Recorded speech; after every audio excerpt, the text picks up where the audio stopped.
Hello students, आज हम start करने वाले हैं क्लास 11th का first chapter that is sets. ये सेट्स चैप्टर जो है आने वाले चैप्टर्स के लिए, रिलेशंस के लिए, रिलेशन एंड फंक्शंस के लिए, ट्रिग्नोमेट्रिक फंक्शंस के लिए एंड प्रोबेबिलिटी के लिए बेसिक्स है पूरा। तो सेट्स को हम सेट थ्योरी से भी डिनोट करते हैं और उसके अकॉर्डिंग भी हम इसको देखते हैं कि ये क्या है। बहुत इंपॉर्टेंट चैप्टर है, ध्यान से समझेंगे। बेसिक्स है, हालांकि इजी है, बट कॉन्सेप्ट को अगर एक बार आप समझ जाते हैं देन फिर आपको कोई प्रॉब्लम नहीं होने वाली। तो स्टार्ट करते हैं हमारा चैप्टर सेट्स। इसका बेसिक्स पहले समझेंगे। So what is sets? A set is a well defined collection of an object. यहाँ पर हम सेट को क्या बता रहे हैं? It is a well defined collection of an object. ये ऑब्जेक्ट्स का एक वेल डिफाइंड कलेक्शन है। कलेक्शन मतलब हमने कुछ चीज़ों को इकट्ठा कर दिया जिनकी प्रॉपर्टीज़ जो हैं वो हमने वेल डिफाइंड कर दी हैं। जो ऑब्जेक्ट्स हैं, जो एलिमेंट्स हैं, उनको मैंने वेल डिफाइंड कर दिया गया, मतलब अच्छी तरीके से मैंने उन्हें एक्सप्लेन कर दिया गया है और वही उन्हीं का जो कलेक्शन है उसे हम सेट्स बोलते हैं। ओके, फॉर एग्जाम्पल के लिए हम कह सकते हैं जैसे ऑड नेचुरल नंबर्स हैं लेस देन 10, तो अगर 10 मैंने रेंज डिफाइन कर दी कि 10 से ज़्यादा नहीं लेना और ऑड नंबर्स लेने हैं, तो वहाँ पर जो एलिमेंट्स हो जाएंगे दैट इज़ 1, 3, 5, 7 एंड 9। ये हमारा वेल डिफाइंड सेट कहलाएगा। सेकंड एग्जांपल ले सकते हैं द रिवर्स ऑफ इंडिया। तो इंडिया में जितनी भी रिवर्स हैं वो फिक्स हैं और इनका जो क्राइटेरिया है वो भी हमने डिफाइन कर दिया कि वो रिवर्स हैं। तो यहाँ पर ये भी क्या है, एक वेल डिफाइंड सेट कहलाएगा। थर्ड एग्जांपल देखते हैं the vowels in the English alphabet namely that is AEIOU। तो प्री डिफाइंड है वॉवल्स अल्फ़ाबेट में। टोटल 26 अल्फ़ाबेट्स में से 5 जो हैं हमारे वॉवल्स होते हैं और वो डिफाइंड है दैट इज AEIOU। तो ये भी हमारा एक वेल डिफाइंड सेट कहलाएगा। एक और एग्जांपल देखते हैं, वेरियस काइंड्स ऑफ ट्राइंगल्स की बात करें या फिर प्राइम फैक्टर्स ऑफ 210 की बात करें। ये जो नंबर 210 है इसके प्राइम फैक्टर्स जो हैं वो फिक्स है दैट इज 2, 3, 5 एंड 7। ये हमारे प्राइम फैक्टर्स है। तो ये भी क्या है, एक वेल डिफाइंड सेट है। आगे फर्दर कुछ एग्जांपल्स और देखते हैं, जैसे नेचुरल नंबर्स हैं। तो नेचुरल नंबर्स को हम कैपिटल N से यहाँ पर डिनोट करेंगे और ये नेचुरल नंबर्स जो आप जानते हो जैसे कि ये 0, 1 से स्टार्ट होते हैं, 1, 2, 3 एंड ये इन्फिनिट तक जाते हैं। तो n डिफाइन कर रहा है आपके नेचुरल नंबर्स को, z डिफाइन करता है इंटीजर्स को, और इंटीजर्स में negative integer and positive integer दोनों आ जाएंगे। जब पॉजिटिव इंटीजर को मुझे डिनोट करना है तो वो z प्लस से डिनोट करूंगा एंड नेगेटिव इंटीजर को डिनोट करना है तो z माइनस से डिनोट करूंगा।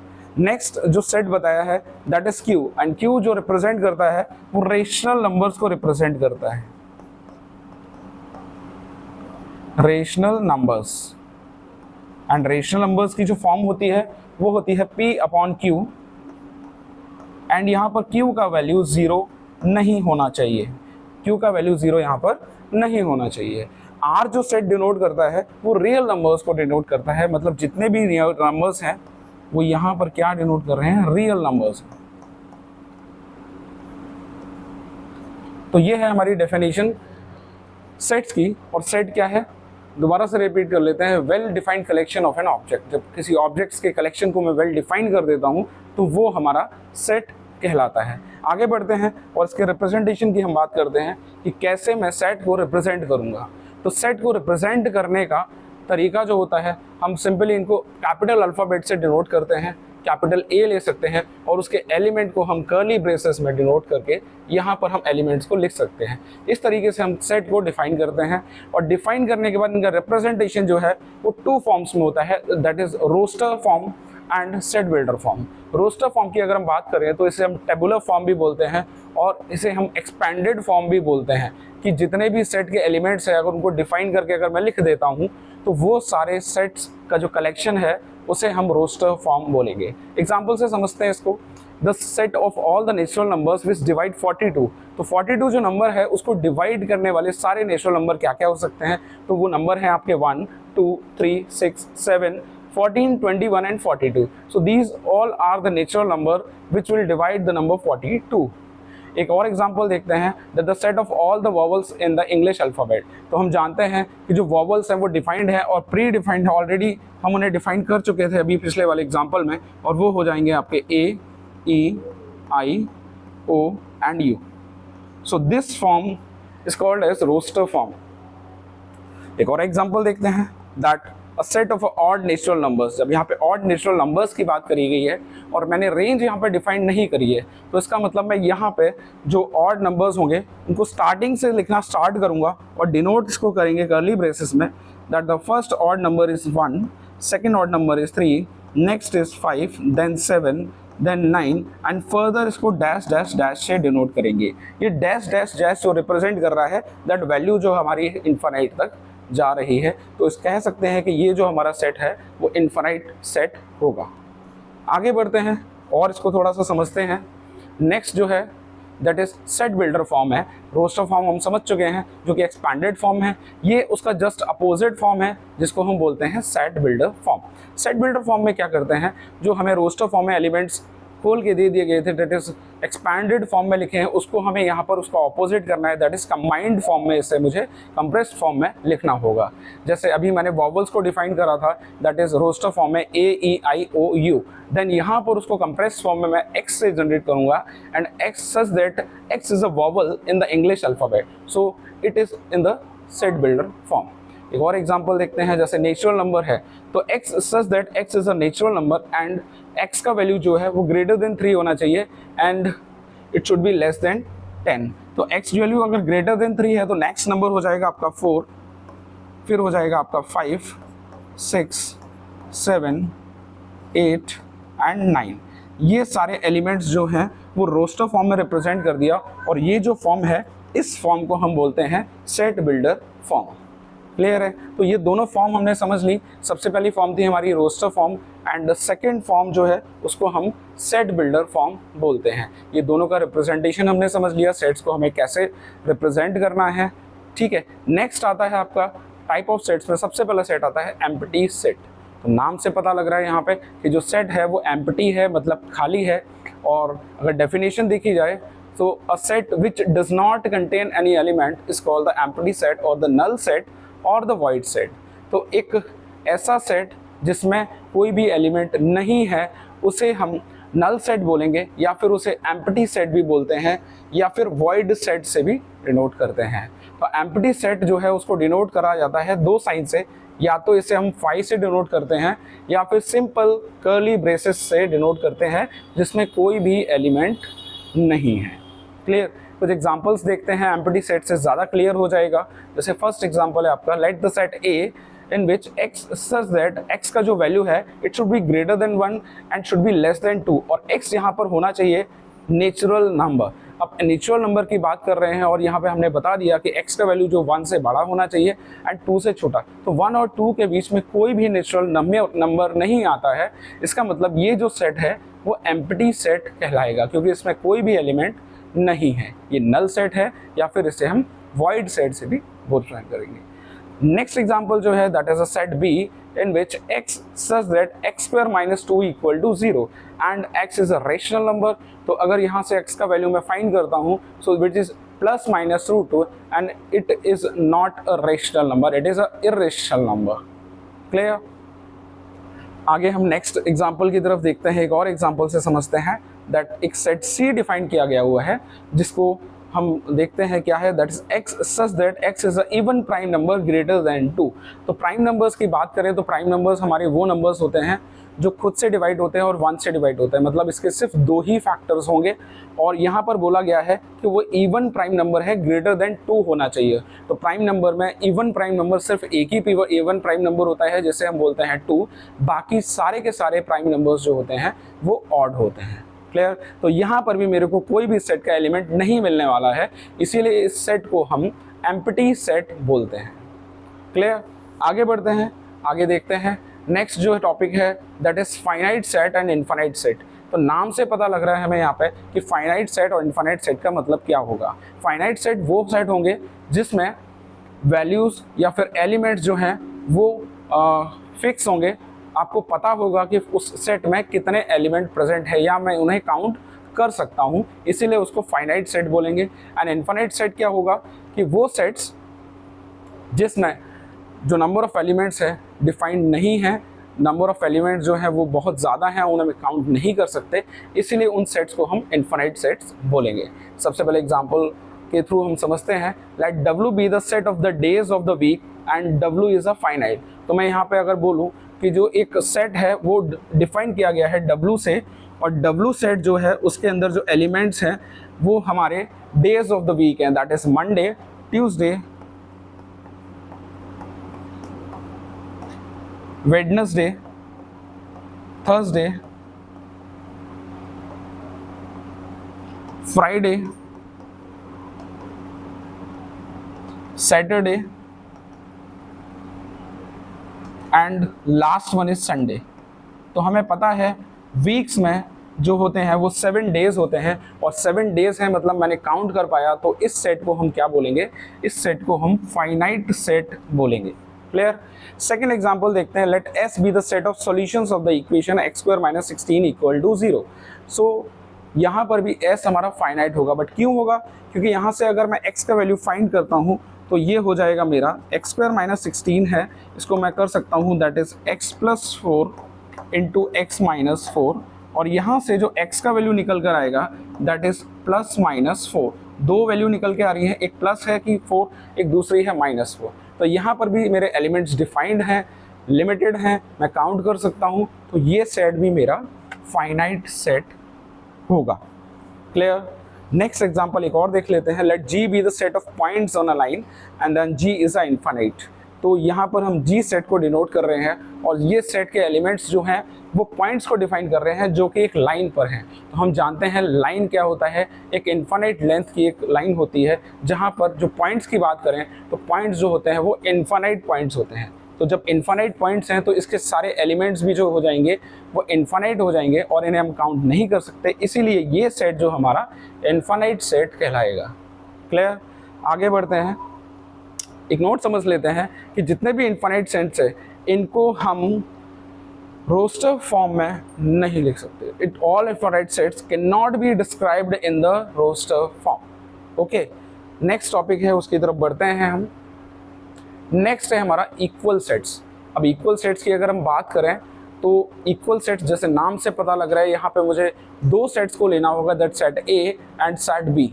सेट ए के एलिमेंट्स अगर सेट बी के एलिमेंट्स के बराबर हैं तो मैं कह सकता हूँ ये दोनों सेट जो होंगे वो इक्वल होंगे। डेफिनेशन से समझते हैं that the two sets A and B are said to be equal if they have exactly the same elements and we write a equal to b, otherwise the sets are said to be unequal, and उसको हम फिर लिखेंगे कि अगर set हमारी equal नहीं है that is a not equal to b।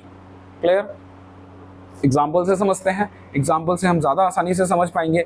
मान लेते हैं एक सेट A है जिसके एलिमेंट है 1 2 3 4 एंड एक सेट B है जिसके एलिमेंट्स हैं 3 1 4 2।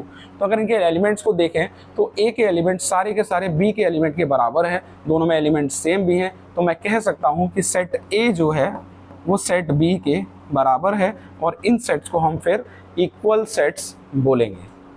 क्लियर है। नेक्स्ट टॉपिक की तरफ बढ़ते हैं हम। नेक्स्ट आता है आपका सबसेट्स। तो यहाँ पर भी हम नाम से समझते हैं, जो नाम है दैट इज सबसेट्स, मतलब किसी भी एक सेट का पार्ट है। तो सबसेट्स को हम डिफाइन करते हैं, let A set is a set to be the subset of B if every element of A is also an element of B. यहाँ पर एक डेफिनेशन के द्वारा ये बताया गया कि किसी ए सेट के अंदर नंबर ऑफ एलिमेंट्स जो हैं वो सारे के सारे एलिमेंट्स बी सेट के एलिमेंट्स हैं उसमें प्रेजेंट है, तो हम कह सकते हैं कि जो ए सेट है वो सबसेट होगा बी का। क्लियर है। अगर ए के सारे एलिमेंट्स बी में मिल जाते हैं तो मैं कहूँगा कि ए सेट जो है वो सबसेट होगा बी का। एग्जाम्पल से समझते हैं फिर से, दैट एक सेट लिया हमने ए जिसके अंदर एलिमेंट्स है 1 3 5 एंड दूसरा सेट जो है that is x such that x is an odd natural number less than 6। तो ऑड नेचुरल नंबर की बात करी है और वैल्यू जो होनी चाहिए वो 6 से लेस देन होना चाहिए, तो इसको हम कन्वर्ट कर लेंगे सबसे पहले रोस्टर फॉर्म में, और रोस्टर फॉर्म जो आ जाएगी दैट इज 1 3 एंड 5। देन 1 3 5 आप देखेंगे कि यहाँ पर जो ऑड नेचुरल नंबर जो है वो लेस देन 6 है, और देखेंगे तो एलिमेंट भी इनके सेम आ रहे हैं और इसके जो एलिमेंट है वो इसके भी पार्ट हैं, तो कह सकता हूँ A is a subset of B। Clear. एक और एग्जांपल लेते हैं, जैसे एक सेट लिया मैंने जिसमें हमने सारे वॉवल्स रख दिए A E I O U and जो दूसरा सेट है B उसके एलिमेंट्स हैं A B C D। तो यहाँ पर हम देखेंगे कि A के सारे एलिमेंट B के अंदर एग्जिस्ट नहीं करते हैं, जिस वजह से हम कहेंगे कि A is not a subset of B। Clear?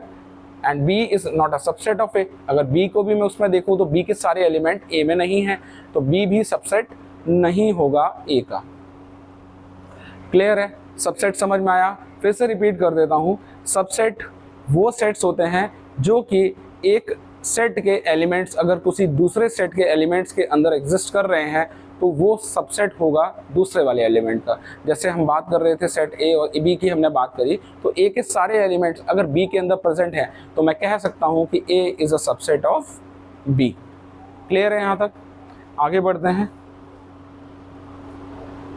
आज पूरा बेसिक समझेंगे इसका, सेट्स का जो भी बेसिक्स है पहले उसे समझेंगे, और जब बेसिक्स क्लियर हो जाएगा देन फिर धीरे धीरे हम क्वेश्चंस की तरफ आएंगे।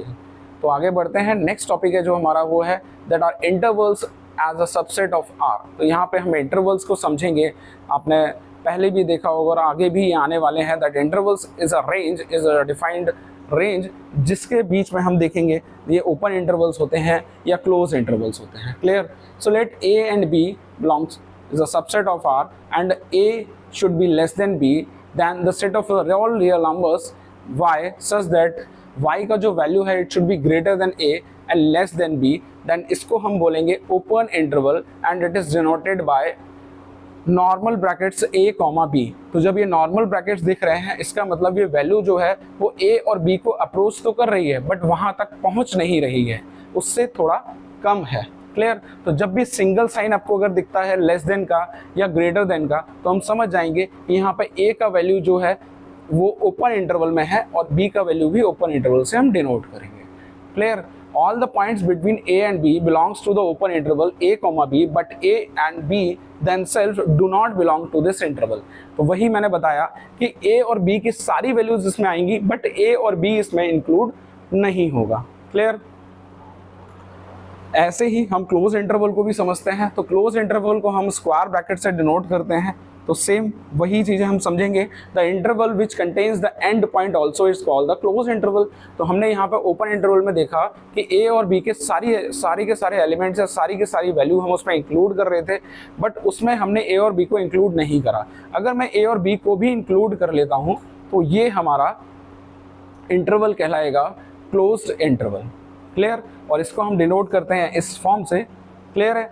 यहाँ पे आगे देखते हैं हम that x such that x का वैल्यू 2 है, it should be greater than और equal to A but less than B। तो यहाँ पे दोनों इंटरवल को डिफाइन किया गया है। यहाँ पर हम देखेंगे तो ये हमारा क्लोज इंटरवल को डिनोट कर रहा है और ये हमारा ओपन इंटरवल को डिनोट कर रहा है। तो इसका रिप्रेजेंटेशन होगा वो कुछ ऐसा हो जाएगा दैट इज A, B। यहाँ पर मेरा क्लोज इंटरवल आ जाएगा और ये मेरा ओपन इंटरवल रहेगा। तो ये मिक्स है ओपन और क्लोज के लिए। ऐसे ही नीचे वाले का जो रिप्रेजेंटेशन है यहाँ पर ये ओपन रहेगा और ये वाला क्लोज्ड हो जाएगा। तो इसका रिप्रेजेंटेशन होगा वो हो जाएगा आपका दैट इज A, B। ये रिप्रेजेंटेशन हो जाएगा हमारा। यहाँ पर हमारा चेंज हो जाएगा थोड़ा सा,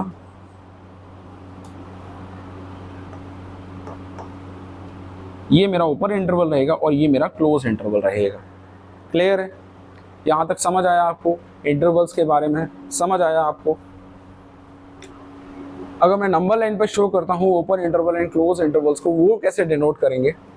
तो मान लेते हैं एक नंबर लाइन ये है जिस पे एक नंबर है A एंड दूसरा नंबर है यहाँ पे B। अब दोनों को मुझे अगर ओपन इंटरवल से डिनोट करना है तो सिंपली मैं क्या करूँगा, इनको इस तरीके से बना दूंगा जिसमें ये जो सर्कल्स हैं वो खाली रहेंगे। और अगर क्लोज इंटरवल के लिए अगर बनाना है मुझे तो क्लोज इंटरवल में क्या करूँगा, A और B की वैल्यू को यहाँ पे जो सर्कल्स बनाऊँगा उनको मैं फिल कर दूँगा। तो ये डिफाइन कर रहा है मेरे क्लोज इंटरवल्स को। अगर कॉम्बिनेशंस की बात करें तो कॉम्बिनेशन में अगर मैं यहाँ पे इसको ओपन रख रहा हूँ और इसको क्लोज कर रहा हूँ तो A का वैल्यू जो है वो ओपन रहेगा एंड B का वैल्यू जो है क्लोज रहेगा। अगर ब्रैकेट्स की फॉर्म की बात करते हैं तो यहाँ पे इसको मैं इस तरीके से डिनोट करूँगा और B मेरा क्लोज इंटरवल है तो उसको ऐसे डिनोट करूँगा। तो ये कुछ रिप्रेजेंटेशन है इंटरवल्स के जिन्हें हमने समझा और ये आगे हमारे यूज़ भी होंगे। क्लियर? आगे बढ़ते हैं हम धीरे धीरे। नेक्स्ट है universal set. So universal set is usually denoted by U and all its subsets by the letters A, B, C। यहाँ पर यूनिवर्सल सेट की हम बात कर रहे हैं तो नाम से पता लग रहा है ये जो सेट है वो यूनिवर्सल सेट है। इसका मतलब इसके अंदर वो सारे के सारे सेट्स, वो सारी की सारी वैल्यूज़ आ जाएंगी जो कि किसी का सबसेट हुआ करती हैं। तो यूनिवर्सल नाम से पता लग रहा है कि इसके अंदर सब कुछ आ जाएगा, सारे एलिमेंट्स को मैं यहाँ पे डिफाइन कर सकता हूँ। और यूनिवर्सल सेट की बात करें तो यूनिवर्सल सेट को हम डिनोट जनरली करते हैं रेक्टेंगल से। हम एक रेक्टेंगल बनाएंगे और इस रेक्टेंगल के अंदर सारे के सारे एलिमेंट्स आ जाएंगे, तो इसको मैं करता हूँ यू से डिनोट करेंगे।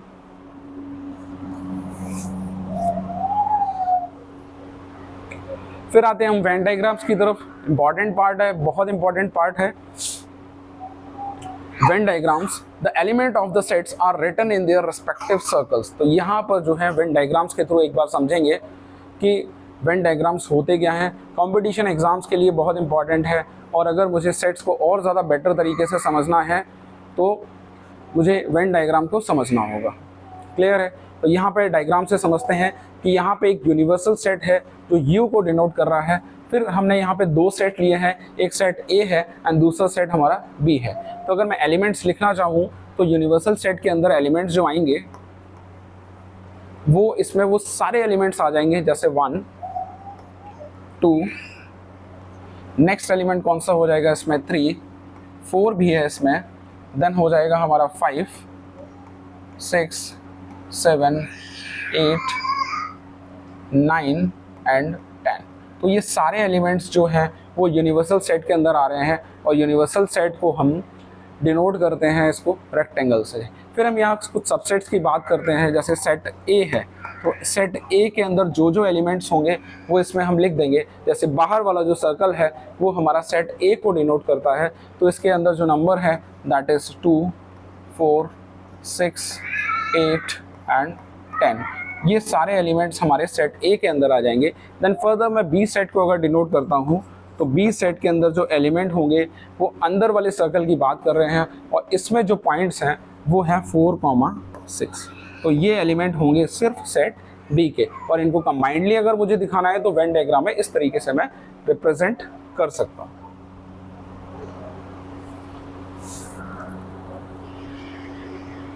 नेक्स्ट जो आता है जिसको हम बोलते हैं operations of set. Operations of set क्या होता है? सबसे पहला इसमें ऑपरेशन की बात करेंगे तो यूनियन ऑफ सेट की बात करेंगे। यहाँ पर यूनियन ऑफ सेट जो कुछ रिलेट करता है एलसीएम टर्म से। जैसे हम एलसीएम्स निकालते थे छोटी क्लासेस में, तो क्या करते थे, सबसे पहले हम कॉमन पार्ट को लेते थे और उसके बाद फिर हम बचे हुए पार्ट को भी ले लिया करते थे। तो यूनियन ऑफ सेट में भी इसी तरीके से हम समझेंगे। मान लेते हैं हमारे पास दो सेट हैं, that set A and B are the two sets, और इन दोनों का जो यूनियन है, the union of the A and B is the set which consist of all the elements of A. A के सारे एलिमेंट्स ले लेंगे, उसके बाद हम बी के सारे एलिमेंट्स को भी ले लेंगे। Clear? So the common element being taken only once. यहाँ पर जो कॉमन वाले एलिमेंट्स हैं उन एलिमेंट को हम सिर्फ एक ही बार लेंगे। तो अगर वेन डायग्राम से भी समझते हैं इसको, तो यूनिवर्सल सेट है हमारा एक, जिसको रेक्टेंगल से रिप्रेजेंट कर रहे हैं। फिर ए के अंदर कुछ एलिमेंट हैं और बी के अंदर कुछ एलिमेंट हैं। तो आप देख रहे हो यहाँ पे जो आपका सेट होगा, जो यूनियन होगा, वो ए और बी के सारे एलिमेंट्स और कॉमन वाला पार्ट तीनों आ जाएंगे, और इसको हम डिनोट करते हैं ए यूनियन बी। इस तरीके से हम यूनियन को डिनोट करते हैं, जिसमें ये जो सिंबल है ये यूनियन को रिप्रेजेंट करता है। क्लियर है? इसी तरीके से आगे बढ़ते हैं। हमारा जो नेक्स्ट ऑपरेशन है वो है हमारा,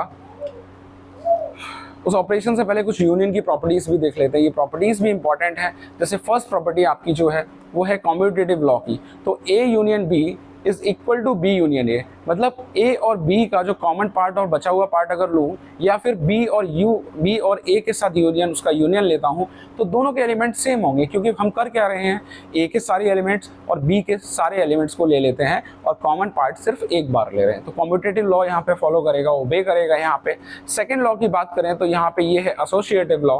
एसोसिएटिव लॉ में हमने यहाँ पर तीन सेट्स को लिया है, एक सेट ए है, दूसरा सेट बी है एंड तीसरा सेट हमारा यहाँ पर सी है। क्लियर? तो एसोसिएटिव लॉ में हम क्या कर रहे हैं कि सबसे पहले ए और बी का यूनियन ले लेंगे, फिर वहाँ से जो हमें सेट मिलेगा उस सेट का यूनियन मैं सी के साथ लूँगा। अगर इसका ऑपोजिट में अगर यहाँ पे करता हूँ कि पहले बी और सी का मैं यूनियन ले लूँ, उसके सारे कॉमन पार्ट्स और उसके बाद बचे हुए पार्ट्स भी ले लूँ, तो वहाँ से हमें एक सेट मिलेगा और उस सेट का अगर मैं ए के साथ यूनियन लूँ तो वो सेम ही एलिमेंट्स होंगे। तो इसका मतलब ये बता रहा है यहाँ पे कि एसोसिएटिव लॉ यहाँ पर फॉलो करेगा। क्लियर? नेक्स्ट जो है इसको लॉ ऑफ आइडेंटिटी एलिमेंट भी बोलते हैं। क्यों? क्योंकि यहाँ पर हम देखेंगे कि कोई सेट ए है, उसका अगर मैं यूनियन फाई के साथ लेता हूँ, नल सेट या एम्प्टी सेट के साथ लेता हूँ, तो हम जानते हैं मुझे वो सेट मिलेगा, वो क्या मिलेगा, सेम सेट मिल जाएगा। क्लियर है? इसी वजह से इसको लॉ ऑफ आइडेंटिटी एलिमेंट भी बोलते हैं। Clear? Next one is idempotent law. ये क्या बता रहा है कि अगर मैं ए सेट का यूनियन ए के साथ ही लूँ, मतलब सेम सेट का मुझे क्या करना है, यूनियन लेना है, तो सेम सेट में हम यूनियन क्या लेंगे, वो सारे ही सेम एलिमेंट्स आ जाएंगे। इसी वजह से इस लॉ को हम बोलते हैं आइडेम्पोटेंट लॉ।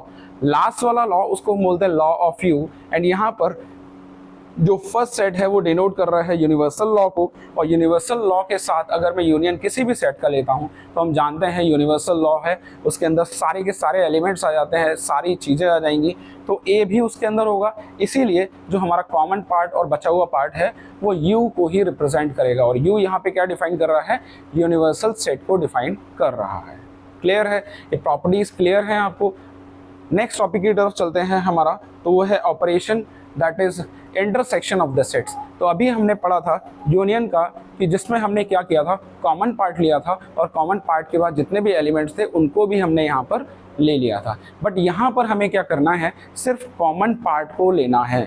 मतलब एक सेट ए है, दूसरा सेट बी है, तो ए सेट के जितने भी एलिमेंट्स हैं और बी सेट के इतने भी एलिमेंट्स हैं, इनके सिर्फ कॉमन पार्ट जो है वो डिनोट करता है ए इंटरसेक्शन बी को, और ए इंटरसेक्शन बी को हम डिनोट इस तरीके से करते हैं। और ये जो साइन होता है या सिंबल होता है जिसको हम इंटरसेक्शन बोलते हैं। वेन डायग्राम से भी हम यही चीज़ देखेंगे दैट यूनिवर्सल लॉ में दो सेट है मेरे पास, एक सेट है ए और दूसरा सेट है बी। तो ए सेट के सारे एलिमेंट्स और बी सेट के सारे एलिमेंट्स में जो कॉमन पार्ट है वही मेरा इंटरसेक्शन कहलाएगा। क्लियर है? जस्ट ऑपोजिट है। इसको हम ऐसे भी समझ सकते हैं, जैसे HCF होता है हाईएस्ट कॉमन फैक्टर, वहाँ पर भी हम क्या करते हैं, नंबर्स के बीच में सिर्फ कॉमन पार्ट को लेते हैं और वो हमारा HCF हो जाता है। तो सेम उसी तरीके से हमने यहाँ पे इंटरसेक्शन ऑफ द सेट्स को समझा है। क्लियर है? इसकी प्रॉपर्टीज भी देख लेते हैं। तो सबसे पहली प्रॉपर्टी वही है दैट कॉम्यूटेटिव लॉ, और कॉम्यूटेटिव लॉ भी यहाँ ओबे करता है कि अगर मैं दो सेट्स का ए इंटरसेक्शन बी या फिर बी इंटरसेक्शन ए लेता हूँ तो यहाँ पर सेम वैल्यू मिलने वाली है। क्योंकि यहाँ पर हम देखें कि ए इंटरसेक्शन बी और बी इंटरसेक्शन का मतलब क्या है कि कॉमन पार्ट ही तो है ना, ए और बी के सारे कॉमन एलिमेंट्स की बात कर रहे हैं, और कॉमन एलिमेंट्स तो दोनों में सेम ही आएंगे, तो इसलिए कॉम्यूटेटिव लॉ हमारे यहाँ पे फॉलो करेगा। Next is associative law. तो उसी तरीके से जैसे हमने यूनियन में समझा था वैसे ही हम यहाँ पे इंटरसेक्शन को भी देखेंगे। तो यहाँ पर जैसे हमने सबसे पहले क्या किया, ए और बी सेट का मैंने इंटरसेक्शन ले लिया, और उसके बाद जो सेट मिला उसका फर्दर मैंने इंटरसेक्शन सी सेट के साथ लिया। तो या फिर मैं क्या किया कि पहले बी और सी का इंटरसेक्शन ले लिया, और यहाँ से जो कॉमन पार्ट वाला सेट आया उसका ए सेट के साथ मैंने इंटरसेक्शन लिया। तो दोनों ही केसेस में जो एलिमेंट्स होंगे वो सेम होंगे, इसीलिए ये जो लॉ है यहाँ पर भी फॉलो करेगा। नेक्स्ट है जिसको हम बोलते हैं law of phi and universal set के साथ हम बात करेंगे यहाँ पे। तो सबसे पहला जो है दैट इज फाई का इंटरसेक्शन में अगर ए के साथ लेता हूँ तो कॉमन पार्ट जो है वो फाई ही होगा, या फिर मैं यूनिवर्सल सेट के साथ ए को लेता हूँ तो यूनिवर्सल सेट में सारी वैल्यूज़ होती हैं, ए के सारे एलिमेंट उसके अंदर होंगे, और कॉमन पार्ट की बात करें तो कॉमन पार्ट सिर्फ हमारा ए ही होगा। Next is idempotent law. तो उसी तरीके से जैसे हमने ए यूनियन ए करा था वैसे ही यहाँ ए इंटरसेक्शन ए का वैल्यू भी सेम ए ही आएगा, सेम ए के एलिमेंट ए में कॉमन ही होंगे, वही सारी चीज़ें होंगी। Clear? Last is the distributive law, और डिस्ट्रीब्यूटिव लॉ में हम देखेंगे कि क्या करना है हमें। सबसे पहले हमने बी यूनियन सी लिया और उसका अगर मैं इंटरसेक्शन ए के साथ ले रहा हूँ तो ये जो है डिस्ट्रीब्यूट हो जाएगा इसके साथ भी और इसके साथ भी। तो सबसे पहले आ जाएगा आपका A intersection B union A intersection C. Clear? और इसी प्रॉपर्टी को हम डिस्ट्रीब्यूटिव प्रॉपर्टी बोलते हैं, क्योंकि यहाँ पर जो सेट है वो डिस्ट्रीब्यूट हो रहा है बी और सी के साथ। क्लियर है? ये हमारी प्रॉपर्टीज थी इंटरसेक्शन ऑपरेशंस की। नेक्स्ट जो ऑपरेशन होता है उसको हम बोलते हैं डिफरेंस ऑफ सेट। मतलब यहाँ पर क्या करने वाले हैं, एक्चुअल में हम दो सेट्स का डिफरेंस लेने वाले हैं जिसमें हमारे कॉमन एलिमेंट जो होंगे कट जाएंगे, या फिर हम बोल सकते हैं कि कैंसल आउट हो जाएंगे। So the difference of a set A and B in this order is the set of elements which belongs to A but not to B. Symbolically we write a difference b is a minus B, and इसको हम read करते हैं a minus B से। Clear? तो इसका मतलब मुझे क्या करना है कि b के सारे एलिमेंट्स को मैं क्या करूंगा, a के साथ डिफरेंस लूंगा, इसका मतलब b के सारे एलिमेंट जो हैं वो a से माइनस हो जाएंगे। जैसे हम एग्जांपल से समझते हैं कि मेरे पास एक सेट v है और दूसरा सेट है मेरे पास a, इसके एलिमेंट मुझे क्या करना है, इसमें से माइनस करना है। तो v माइनस बी की अगर हम बात करें तो v माइनस बी जो मुझे मिलेगा वो मुझे क्या करना है कि v के जितने भी एलिमेंट हैं उनमें से b के एलिमेंट को मुझे क्या करना होगा, माइनस। तो ये वाला पार्ट कॉमन है तो ये कैंसिल हो जाएगा, ये वाला पार्ट इसमें भी है इसमें भी है, बट मुझे क्या करना है, मुझे तो इसको माइनस करना है, बट यहाँ पर ये है ही नहीं तो ये मेरा e यहाँ पर रह जाएगा। ऐसे ही हम k को देखते हैं और i के साथ देखते हैं तो ना तो इसमें से कोई कॉमन पार्ट है तो i मेरा एलिमेंट यहाँ पर रह जाएगा। आगे देखते हैं तो u यहाँ पर है तो u यहाँ पर भी है, तो ये वाला पार्ट मेरा कैंसिल हो जाएगा और बचा हुआ पार्ट रह जाएगा सिर्फ o। तो ये आ गया मेरा v माइनस बी। इसी तरीके से ऑपोजिट में आप क्या कर सकते हो, b माइनस वी भी निकाल सकते हो। वेन डायग्राम में अगर देखें इसमें तो यूनिवर्सल सेट वही सेम यूनिवर्सल सेट है जिसके अंदर a सेट है और b सेट है, a के अंदर भी एलिमेंट्स है, कुछ b के अंदर भी एलिमेंट्स है। तो a माइनस बी की बात करें, इसका मतलब a में से b का सारा पार्ट खत्म हो जाना चाहिए, मतलब ये वाले सारे एलिमेंट्स जो कॉमन एलिमेंट्स हैं वो भी हट जाएंगे, b तो ऑलरेडी हटा हुआ ही है। तो रहा हुआ पार्ट क्या हो जाएगा, a के अंदर जो कैंसिल नहीं हुआ है वो एलिमेंट्स रह जाएंगे जो कि रिप्रेजेंट करेंगे a माइनस बी को। Clear? Next is a complement of a set.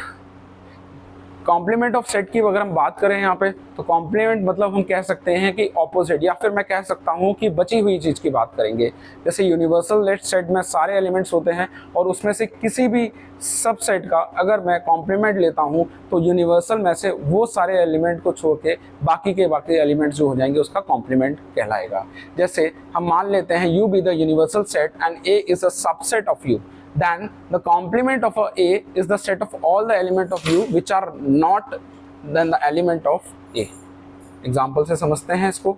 जैसे यूनिवर्सल सेट में x की सारी वैल्यू जो है इसमें बिलोंग कर रही हैं और यहाँ पर x जो है वो x की जो वैल्यूज़ हैं वो A को बिलोंग नहीं कर रही हैं। अब A को अगर बिलोंग नहीं कर रही है तो कॉम्प्लीमेंट का मतलब यही है कि जैसे हम एग्जाम्पल से एक बार वेन डायग्राम से अगर मैं समझ लें तो जैसे मेरा ये यूनिवर्सल सेट को डिनोट कर रहा है और एक सेट है मेरा सबसेट जिसको मैं A से डिनोट कर रहा हूँ, और A ये यूनिवर्सल सेट के साथ अगर मुझे A का कॉम्प्लीमेंट लेना है तो A को छोड़ के बाकी जो बचा यूनिवर्सल का पार्ट वो इसका कॉम्प्लीमेंट कहलाएगा।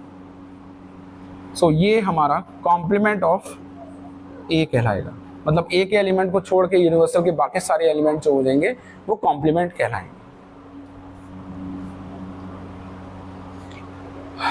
तो इसी तरीके से हम यहाँ पे उसकी प्रॉपर्टीज़ को भी समझते हैं, कॉम्प्लीमेंट सेट्स क्या होते हैं। सबसे पहला है कॉम्प्लीमेंट लॉ। कॉम्प्लीमेंट लॉ जैसे ए सेट का ए कॉम्प्लीमेंट के साथ अगर मैं यूनियन ले रहा हूँ तो मुझे जो सेट मिलेगा उसे हम यूनिवर्सल सेट बोलेंगे। क्लियर? क्योंकि और अगला वाला जो है कि ए सेट का अगर मैं इंटरसेक्शन ले रहा हूँ ए कॉम्प्लीमेंट के साथ तो मुझे यहाँ पर फाई मिलेगा। फाई मतलब उसमें कोई भी एलिमेंट्स नहीं है। नेक्स्ट जो है वो है हमारा डी मॉर्गन्स लॉ, और डी मॉर्गन्स लॉ जो बताता है कि अगर कोई भी सेट मेरे पास दिया हुआ है या फिर मैं कहूँ कि यहाँ पे ऑपरेशन दिया हुआ है A यूनियन B और इसका अगर मुझे कॉम्प्लीमेंट लेना है तो सिंपली हमको करना क्या होगा, इसमें जो भी ऑपरेशन दिया हुआ है उसको ऑपोजिट कर देंगे और जो सेट दिया हुआ है उसका कॉम्प्लीमेंट ले लेंगे। तो A का हो जाएगा कॉम्प्लीमेंट, यूनियन का हो जाएगा इंटरसेक्शन और B का भी कॉम्प्लीमेंट हो जाएगा। इसी तरीके से अगर मैं करना चाहूँ कि A इंटरसेक्शन B का मुझे कॉम्प्लीमेंट लेना है तो वही करना है हमें कि जो सेट A है उसका कॉम्प्लीमेंट हो जाएगा, इंटरसेक्शन का यूनियन हो जाएगा और B का भी कॉम्प्लीमेंट हो जाएगा। नेक्स्ट है हमारा लॉ ऑफ डबल कॉम्प्लीमेंटेशन। तो डबल कॉम्प्लीमेंटेशन हम समझेंगे किसी एक सेट का सबसे पहले मैं क्या कर रहा हूँ, उसका कॉम्प्लीमेंट ले रहा हूँ और उसका फर्दर मैंने क्या किया, सेम कॉम्प्लीमेंट दोबारा से ले लिया।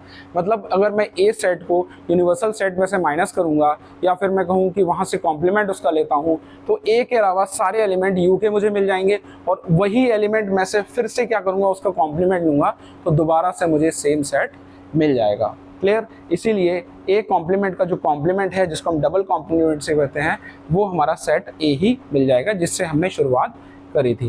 लास्ट है the law of empty set and the universal set phi. Clear? तो यहाँ पे अगर मैं फाई का कॉम्प्लीमेंट ले रहा हूँ तो मुझे यहाँ पर यूनिवर्सल सेट मिलेगा और अगर यूनिवर्सल सेट का कॉम्प्लीमेंट ले रहा हूँ तो मुझे यहाँ पर फाई मिलेगा। ये था हमारा बेसिक्स, जो भी पूरे सेट वाले चैप्टर का पूरा बेसिक्स हमने आज समझ लिया। बहुत इंपॉर्टेंट है, ध्यान से अगर आपने सुना होगा और आपने समझा होगा तो फिर आपको प्रॉब्लम क्वेश्चंस करने में नहीं आएगी। क्लियर है? कोई भी डाउट है, कोई भी आपको प्रॉब्लम है, देन आप मुझसे, आप मेरे चैनल पर पूछ सकते हैं। Thank you.